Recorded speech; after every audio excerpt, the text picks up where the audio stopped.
அஸ்வின்ஸ் இனிப்பு காரம் பேக்கரி மற்றும் சைவ உணவகம். முன்னாள் ஆளுநர் டாக்டர் தமிழிசை சவுந்தரராஜன் அவர்கள் நம்மோடு இணைந்திருக்கார். மேடம் வணக்கம். 13 காரணங்களை பட்டியலிட்டிருக்காரு. இந்த உரையில் என்னெல்லாம் இடம் பெறணும் அப்படின்னு ஆளுநர் கொடுத்த விஷயங்கள் எல்லாம் இப்போ வெளிப்படையாக பேசியிருக்காரு. சட்டம் ஒழுங்கு சரியில்லை அப்படின்னு. இது எதிர்க்கட்சி செய்யக்கூடிய அரசியலை ஆளுநர் கையில் எடுத்திருக்காரு அப்படின்னு குற்றச்சாட்டு முன்வைக்கப்படுது.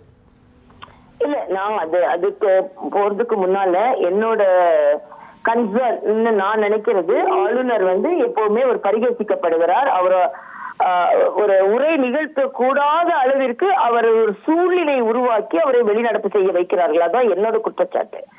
அது மட்டும் இல்ல, இப்ப நம்ம யாருமே தமிழ்தாய் வாழ்த்து வேண்டாம்னு சொல்ல, தமிழ்தாய் வாழ்த்து தான் வேணும். நான் பாண்டிச்சேரியில தமிழ்தாய் வாழ்த்துக்கு அப்புறம் தான் நானே ஆரம்பிச்சிருக்கேன். ஆனா ஒரு ஆளுநர் எல்லா மாநிலங்களிலும் தேசிய கீதம் இசைக்கப்படுகிறது, அதனால தேசிய கீதத்தோட ஆரம்பிங்கன்ற ஒரு கோரிக்கை வைக்கிறாரு. ஒரு ஆளுநரா இருக்கிற போது நம்ம அவர் ஒண்ணு வேற எந்த கோரிக்கையும் வைக்கல. தேசிய கீதத்தோட ஆரம்பிங்கன்னு சொல்ற கோரிக்கையை ஏற்று இருக்கலாம். அதுக்காக அவர் ஏறும் போய் எந்திரிச்சு நின்னோடனே மைக் ஆஃப் செய்யறதெல்லாம் சரியான நடைமுறை இல்லை என்பதான் எனது கருத்து. அதே நேரத்தில் அவர் வெறும் தேசிய கீதத்தை மட்டும் வச்சு சொல்லலை. இப்போ அவர் குறிப்பிட்டிருக்கக்கூடிய விஷயங்கள்லாம் எதிர்கட்சிகள் சொல்லக்கூடியது. ஆனா இந்த அரசே ஆளுநர் என்னுடைய அரசுன்னு சொல்லணும். அந்த அரசின் மீதே ஆளுநர் குறை காண்றாரா? இல்ல, மை கவர்மெண்ட் தான் உரையை நிறுத்தினாலும் இந்த ஆளுநர் உரைக்கு ஒரு மிகப்பெரிய ப்ரொசீஜர் இருக்குங்க. அது ஆளுநருக்கும் அரசாங்கத்திற்கும் இடையில அது நடைபெற்றதான்னு தெரியாம நான் இதுல கருத்து சொல்ல விரும்பல. ஏன்னா அவங்க சப்மிட் பண்ணுவாங்க, ஒரு சீஃப் செக்ரட்டரியே கொண்டு வந்து கொடுப்பாங்க ஆளுநர் உரைய. அதுல எனக்கு இந்த வார்த்தைகள் எனக்கு ஒப்புதல் இல்லைன்னு நானே நீக்க சொல்லியிருக்கேன். சில பேராகிராஃபை இதை நான் சொல்ல முடியாது, ஏன்னா எனக்கு மனசுக்கு ஒப்புதல் இல்லைன்னு நீக்க சொல்லியிருக்கேன். அது ஆப்போசிஷன் கவர்மெண்ட் ஆனோட அதை நீக்கி கொடுத்துருக்காங்க. ஆனா அதுக்கு ஒரு பெரிய ப்ரொசீஜர் இருக்கு, ஒரு டிஸ்கஷன் இருக்கு. ஆர்டிகல் 167 பொறுத்து டிஸ்கஷனுக்கு அப்புறம் அக்செப்ட் பண்ண வேண்டியிருக்கும். இந்த ப்ரொசீஜர்லாம் நடந்துதான் எனக்கு தெரியல.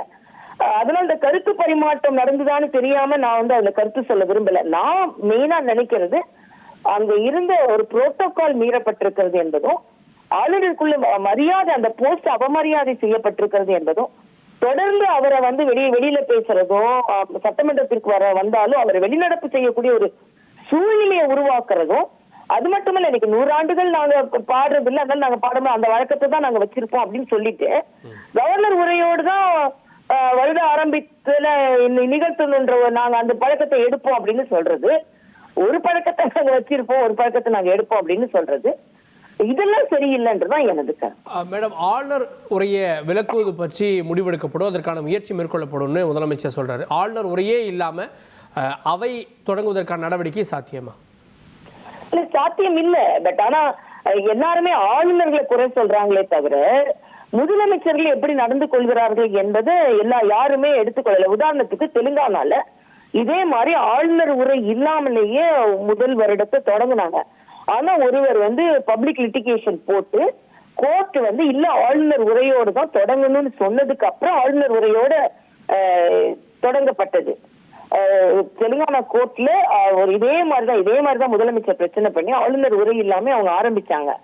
ஆனா கோர்ட்டுக்கு ஒருத்தர் பப்ளிக் இன்ட்ரெஸ்ட் லிட்டிகேஷன் போன உடனே ஆளுநர் உரை கட்டாயம் இருக்கணும்னு கோர்ட்டு தீர்ப்பு சொல்லிச்சு. அப்போ நிறைய நிகழ்வுகள் ஒரு மாநிலத்துக்கு வேற மாதிரி நடந்திருக்கு. அஸ்வின்ஸ் இனிப்பு காரம் பேக்கரி மற்றும் சைவ உணவகம்.